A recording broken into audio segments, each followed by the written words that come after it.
saw Jesus go out into the wilderness, didn't we, after he had been baptized, anointed by the Holy Spirit. And remember, he'd been surrounded by wild animals. He was tempted by Satan, but he didn't yield.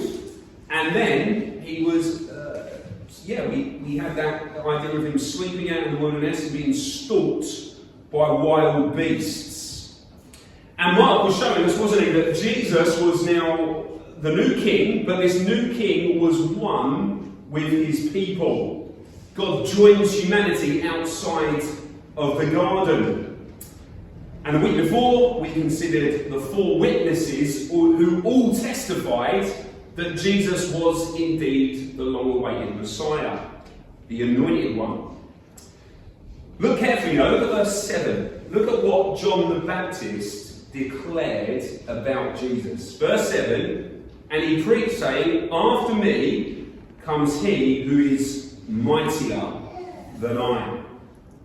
John says, look, if you're impressed by me, if you're impressed by my preaching, by my following, if you're impressed by the effect I've had on ancient Jewish culture, well, you've not seen anything yet. Someone more powerful, someone mightier, someone more influential is about to turn up.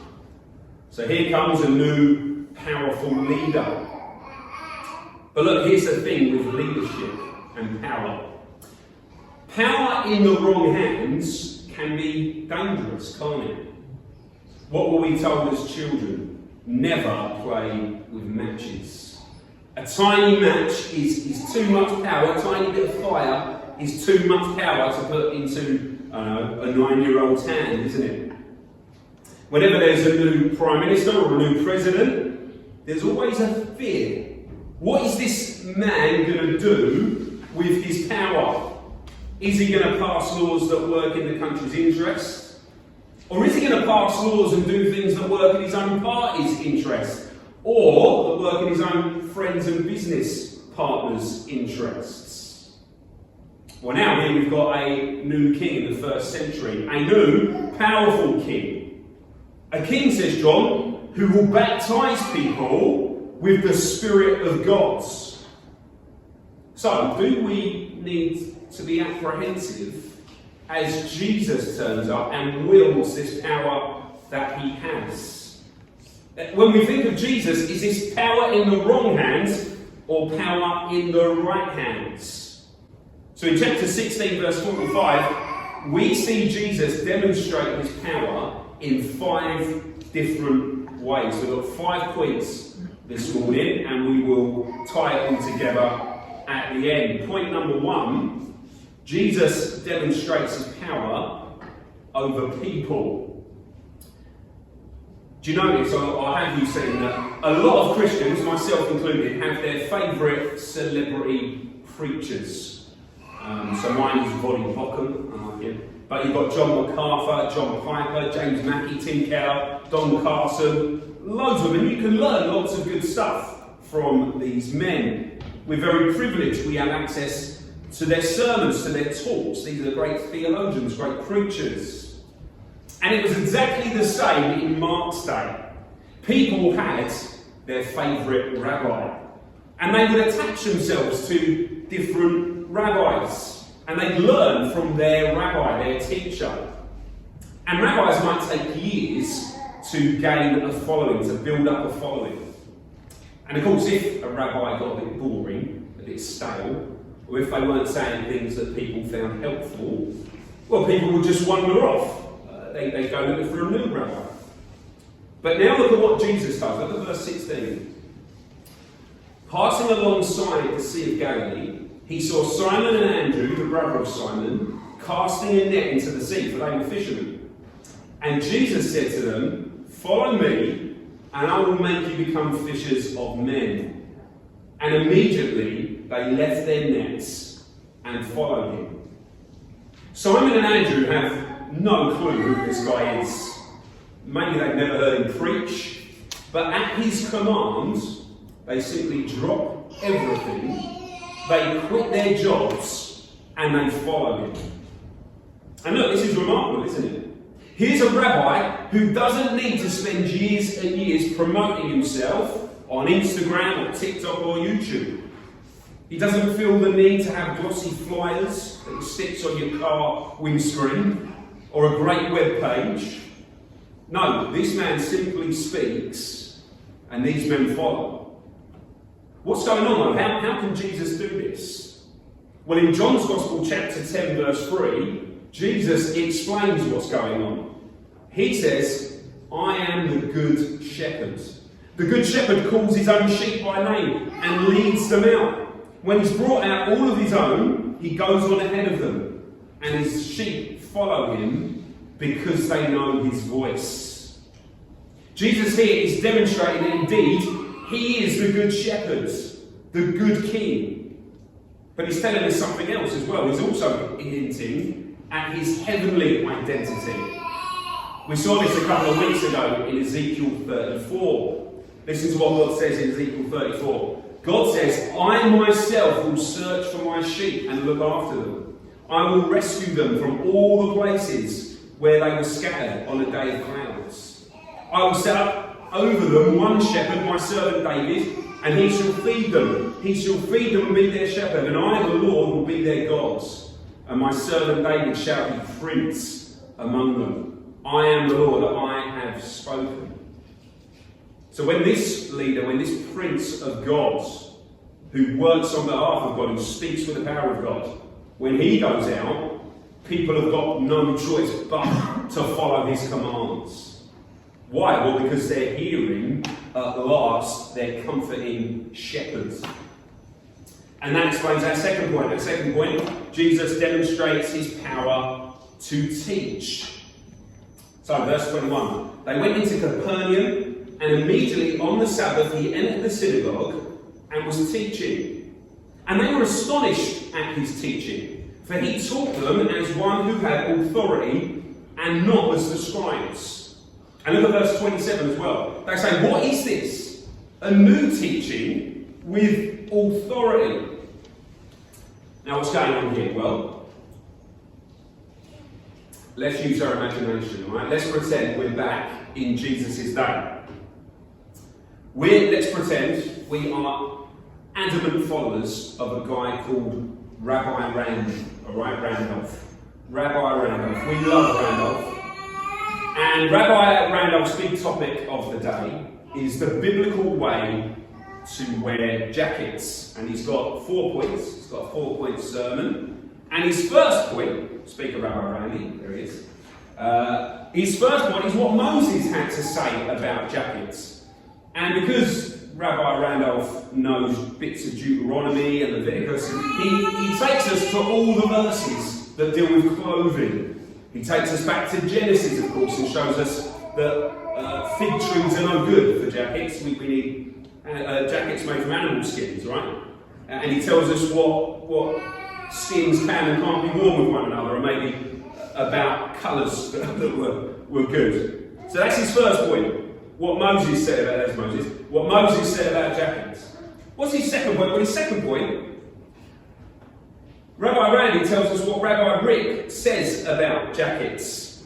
So 300 years ago, he says, there was another rabbi called Rabbi Rick, and he brought some controversial views to light. He expounded on what Moses said. He had some interesting views on Moses' take on it.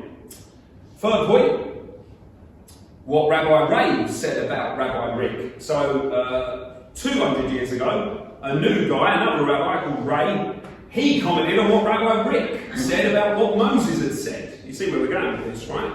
And incidentally, he had some controversial things to say about buttons, how they should be tied, where they should be on the jacket. Fourth point, what Rabbi Robin said about Rabbi Ray and Rabbi Rick. And Rabbi Robin, his main point was that zippers are an abomination and you shouldn't use them. You get the idea, right? Rabbis of the day would never assume authority for themselves.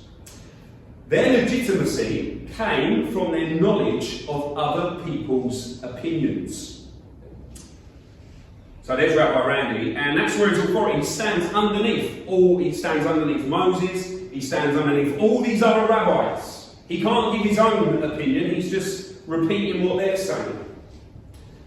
They were keen to quote Moses as well as other respected rabbis. Okay, but listen to Jesus preaching. Remember what he says in Matthew chapter 5 verse 7. In Matthew chapter 5 verse 7, we got the Sermon on the Mount. And Jesus keeps saying these words.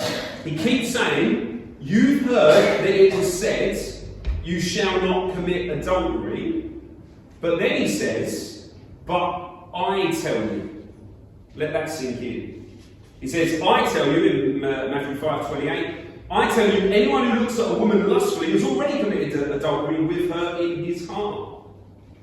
So he is a man who's more than just a rabbi.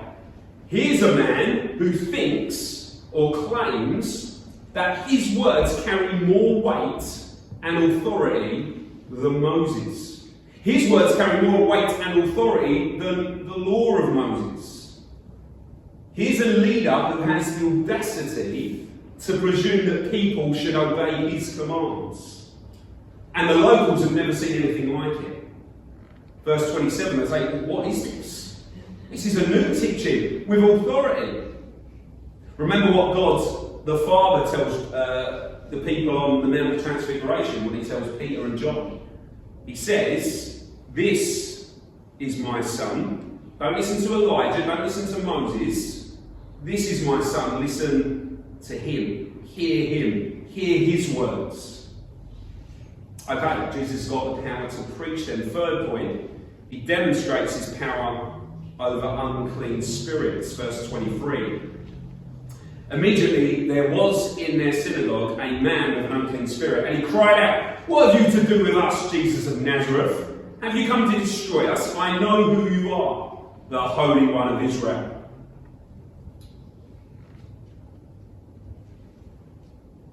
Now, Jesus here is confronted by a man who the devil has got his claws into.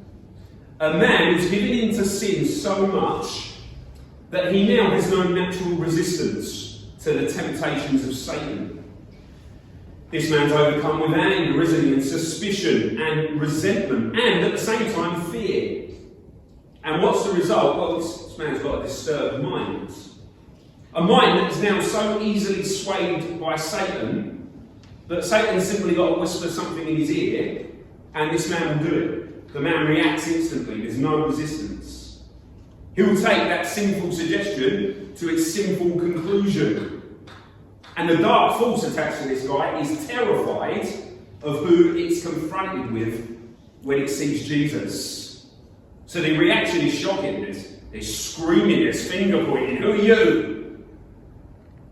An impure evil spirit has come face to face with the Holy One of God. Look at Jesus' power though, verse 25. Jesus rebuked him, saying, be silent and come out of him. Now, be silent in Greek is the same word as the word muzzled. So you get one of those big aggressive dogs, don't you? Like a pit bull or a Staffordshire Terrier. And they're all muscle and they're mean things, aren't they? Can bite your face off. But you stick a muzzle on one of those dogs and it's harmless. In fact, you stick a muzzle on one of those dogs and leave it, it can't bite you, it can't even eat. It's been rendered harmless. Well, now this evil, malevolent force have been disarmed and given an order by a more powerful being than itself. Verse 26, the unclean spirit convulsing him and crying out with a loud voice came out of him. And they were all amazed. So that they questioned among themselves, saying, what is this? A new teacher with authority? He commands even the unclean spirits and they obey him. And at once his fame spread everywhere throughout all the surrounding region of Galilee. And that is in the half of it. Look at verse 34. And he cast out many demons, and he would not permit the demons to speak because they knew him. What's this about? Why won't Jesus let the evil spirits talk? Well, sometimes if a person's on trial, they call a character witness, don't they? And they'll get upstanding members of society to come and say, well, actually, Clive's a really good guy. He didn't mean to steal that car. I've known him for years. It was out of character. But what people don't do, they don't get a nasty, unpopular person to speak for them, do they? Years ago, about 10 years ago now, this woman, Mary Bale, do you remember her? She was filmed putting a cat in a wheelie bin. And for about 3 weeks, she was the most despised woman in Britain. You wouldn't get Mary Bale to come and be a character witness for you, would you, in court? The judge would simply say, wait, is this the same woman who throws cats in wheelie bins you look like before? Well, it's the same idea here. Jesus neither wants nor needs endorsements from demons, does he? So he silences those evil spirits, he muzzles all of them. And he has both the power and the authority to do it. Okay, fourth point. Jesus demonstrates his power to heal. Verse 29. Immediately he left the synagogue and entered the house of Simon and Andrew with James and John. Now, Simon's mother-in-law lay ill with a fever, and immediately they told him about her. Here's Peter's mother-in-law. She's got a high fever. She's suffering. Now, fever in our day can be quite serious, can't it? And usually when we get a fever, you spend a couple of days in bed and you're feeling better after a while. Fever in the first century was a different kettle of fish. Either two things would happen. You'd either get better or you would die. There were no antibiotics. You couldn't go and grab a load of paracetamol and cocodamol to bring the temperature down. So people generally as well weren't as healthy. They were often thin and a few steps from death. So here's a woman and she's sinking, she's drowning in the fever of death. But verse 31, he came and he took her by the hand and he lifted her up and the fever left her and she began to serve them. Now Peter's mother-in-law's got so much energy, well, she does what all good mums do. She whacks on the kettle, starts preparing dinner. What do you want to eat? She does what we should do. And the word spreads. Verse 32. That evening at sunset, they brought to him all who were sick or oppressed by demons. And the whole city was gathered together at the door. And the king heals everyone who comes to the door, doesn't he? Now, verse 35 to 39, we're going to skip, we'll look at it next week. So our fifth point then, Jesus demonstrates his power to cleanse. Verse 40, a leper came to him, imploring him and kneeling, said to him, if you will, you can make me clean. Notice, he doesn't say you can make me better. He says you can make me clean. Leprosy in the first century was not only a death sentence, but worse, perhaps, it condemned the sufferer to a life of solitude, a life outside of the city. No one would touch you. Imagine you get leprosy and suddenly your children, your family, well, they won't come anywhere near you. They won't so much as hug you. You can't even shake someone's hand. You can't go to bed with your partner. And so people with leprosy, they suddenly found themselves completely alone, living with the other lepers outside of the town. Worse, for a devout Jew, it also meant that you were ceremonially unclean. So you were banned from the synagogue, banned from the temple. Your access to God, as far as you were concerned, was denied. Did this mean your eternal access was denied? Is that what lepers thought? Well, I can't go to God in this realm, well surely then I can't go to God in the other realm. Verse 41 though, Mark tells us Jesus was moved with pity. And the Greek word doesn't translate that well. Another way of looking at it was Jesus was angry. He was consumed with pity, frustration, anger. Because here's this little boy, here's this man, and his life's been wrecked. When I was in year 2 once, a little girl came running up to me and said, Mr. Whitton, someone's stolen Lucy's pink colouring pencil. She was indignant. She was angry on someone else's behalf. Well, that's what Jesus is here. He's frustrated. He's angry because this man's had to suffer. And look what he does. He stretched out his hand and he touched him. Now, if we've been in Mark's day, let's pretend we're in first century Rome, and Mark tells us this, there would have been a gasp. You think, what? No one in their right mind would ever touch a leper. Think about how concerned people were during COVID about our masks, our hand sanitizer, keeping 1.5 metres away from everyone in Sainsbury's. Well, look, ramp that up by another few degrees, and we have the ancient attitude towards leprosy. This is just something you would not do. So this is shocking. Jesus reaches out, the king. Imagine Prince Charles reaching out and touching you. Jesus is doing something no other king does. Jesus touched him and said, I will make you clean. Be clean. Immediately the leprosy left him and he was made clean. And Jesus sternly charged him and set him away at once and said to him, see that you say nothing to anyone, but go, show yourself to the priest, and offer for your cleansing what Moses commanded for a proof to them. But of course, this guy is so excited, he's so overwhelmed that his life has now been changed, his life has been restored. Verse 45, he went out and began to talk freely about it, and to spread the news so that Jesus could no longer openly enter a town, but was out in desolate places. And people came to him from every quarter, every direction. People are flocking to Jesus. Okay, that's the passage then, but what's Mark's point? Why does Mark tell us these series of very quick incidents? Well, Mark's showing us how Jesus addresses all that is wrong with the world. So, what is wrong with the world? Well, let's check it out. What's wrong with our world? Well, first of all, we got bad leaders, haven't we? Poor leaders. Now, before you think I'm doing a party political broadcast, I wrote this sermon about 4 years ago, the first time around, preached it at my other church. And ironically, what I said about the government then, I can repeat about the government now. All right, so I don't say this from a red or blue perspective. What have we seen with our last government, with this government? Well, we've seen a complete failure of our leaders to get anything done. Things are planned and then they fall through.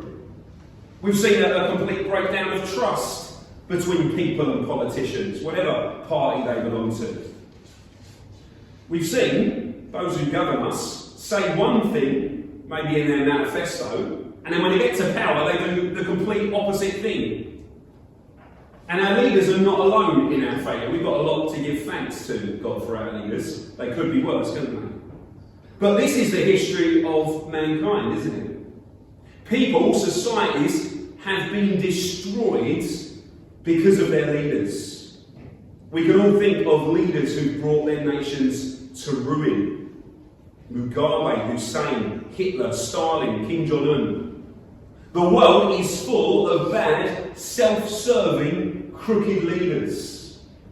So what our world needs is a man with power who can lead people perfectly, lead people gently and mercifully. We need a leader who's not going to take advantage of those who follow him, but a man who's willing to die, to sacrifice himself for his people. What else is wrong with our world? Well, we've got a world that has no answers. We can put a man on the moon, but we can't create a society where people aren't reliant on food banks.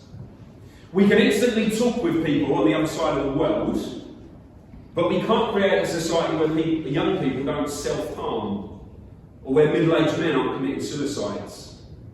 We can't produce a society that makes young men take responsibility and look after the children they fathered, or where expectant mothers don't abort their children.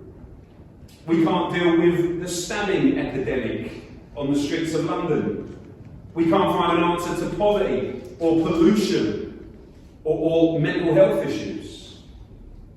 Therefore, we need a man with the power to teach mankind how we ought to behave. We need a man who actually has effective answers, who can lead humanity to safety. What else is wrong with the world? Well, we're attacked by Satan. A controversial idea in some Christian circles. We're talking demons, evil spirits, satanic possessions. And people might say, well, in fact, I was told as a young Christian, that sort of thing doesn't happen anymore. But actually people say that because we've had our view of this completely moulded by Hollywood and popular culture. We're thinking of films like The Exorcist, with girls with spinning heads, people levitating from their beds, spewing out froth from their mouths. Well, look, the devil wants us to think like that, so we think, oh, this doesn't happen. But evil spirits are very real, aren't they? So how are we to understand demon possession and things like that? Well, there's a very old, helpful saying, and it's this. People say, oh, well, people have got their demons, don't they?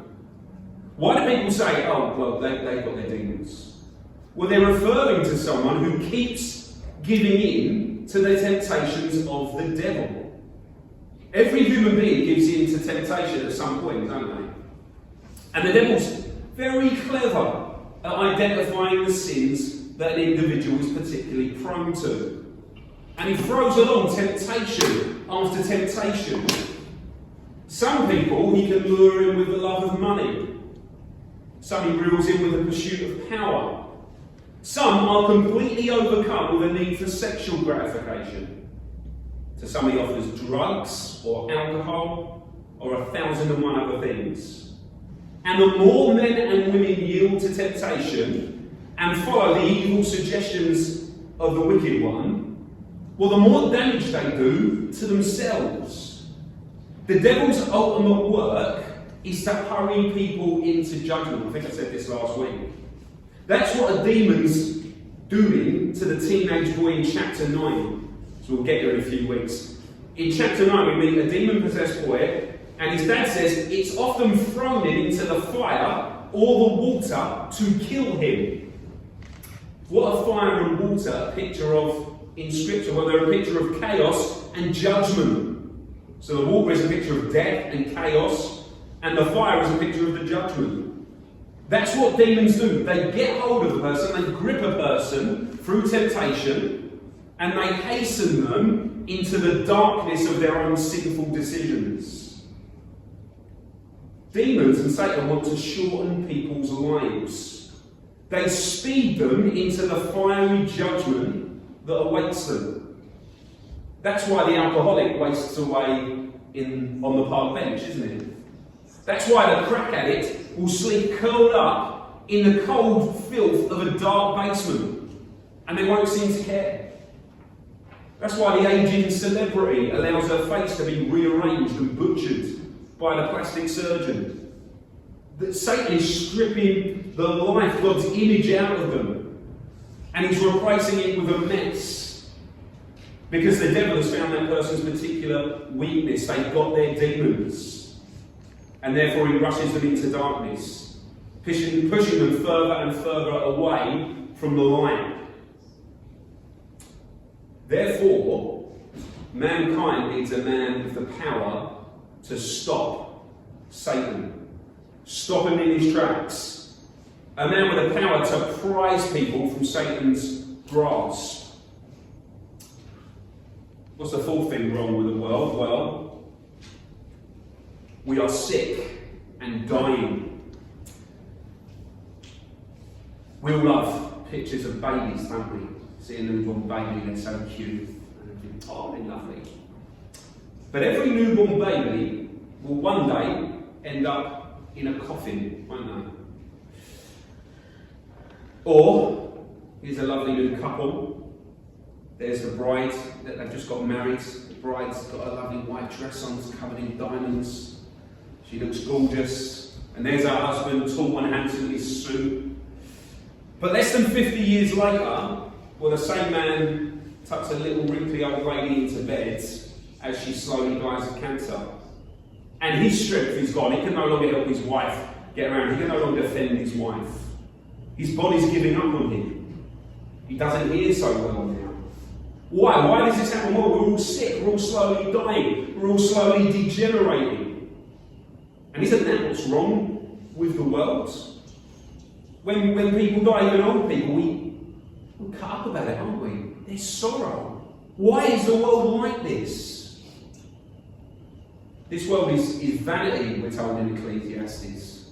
It's so brief. I bet we can all think back to when we were kids and it seems like yesterday. And now we think, well, where did the time go? How did 40 years just go like that? We need a man with the power to stop the decay. A man with the power to heal. The power to resurrect. The power to reverse the curse. Fifth and final thing, what's wrong with the world? Well, we're unclean. We're in the same spiritual position as that leper man.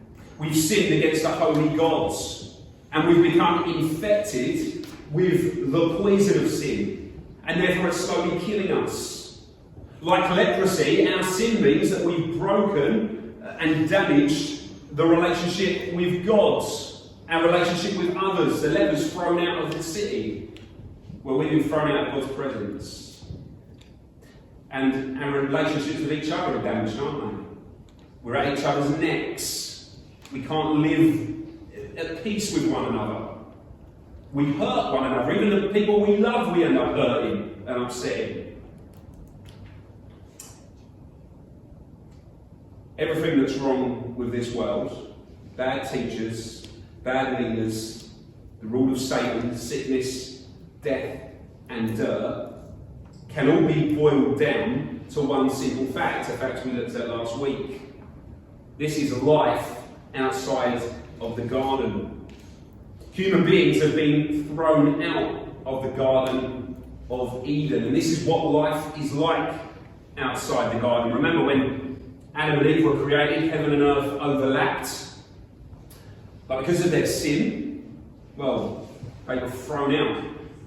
They were thrown out, and where once they could live forever with God in the garden with the fruit of the tree of life, well, now we've been separated from that, cast out of God's presence. That's what's wrong with our world. Our world looks like this when it should look like this. But have you seen what's been going on in Mark then? A certain nephew of mine was once being very naughty. And he decided, we've been walking around today, he decided that he wasn't going to walk anymore. Okay? He said no, he just laid down in the street and he refused to go any further. Well, what should I have done? Well, what does any self-respecting South London will do? I grabbed his arm and I just started dragging him. And just started dragging him, he didn't weigh much. And of course, as soon as he discovered that moving his legs hurt less than being dragged along, well, he started to do what he should. Now, do I like inflicting pain on my small nephews? Well, no, not particularly. But my point was, in my presence, this cannot be allowed to happen. My nephew cannot behave like this when I'm here. Who does he think I am? I have the power and the authority to put a stop to his bad behaviour. And so I did. Well, now, an all-powerful, almighty, holy God, who once walked side by side with men in the garden, well, now that all-powerful king has stepped out of the garden. And he's come out of the garden into the world. He's bringing heaven, bringing Eden into the world with him. And therefore, when he sees these things happen in front of him, well, he says that this can't be the case.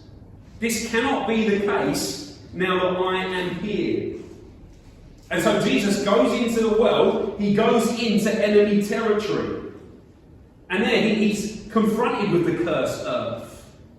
He thinks, what's this? There's a man possessed with a demon. Here's a woman sick with fever. Here's a society of infection and cancer and death.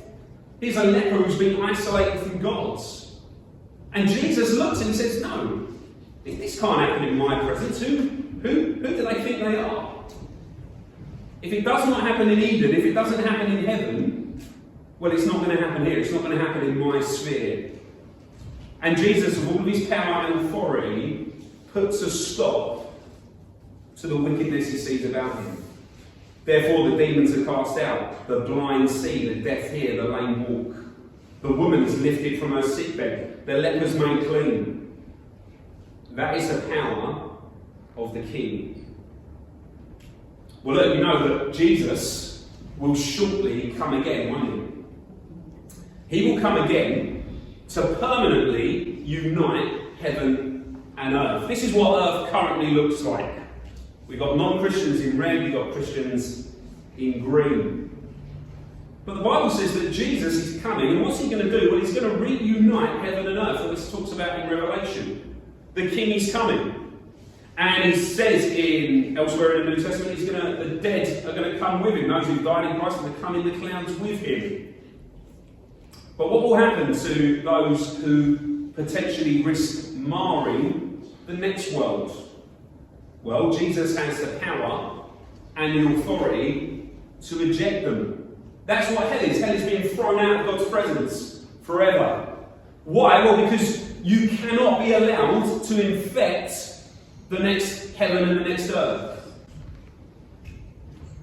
Jesus will have the power and the authority to throw you out. But what have we seen this morning? Well, what does Jesus say? He says, follow me. Join my kingdom. Become a soldier, become a worker in my kingdom. And therefore, if you do that, you'll become the source of liberation to those in your society. You'll become fishers of men. And we've also seen that Jesus has the power and the desire to cleanse you. The man says, if you're willing, you can make me clean. And what does Jesus say? I am willing. You are clean. Well, look, if you ask Jesus to cleanse you from your sin, have you repented and believed and followed the all-powerful King of heaven? Amen.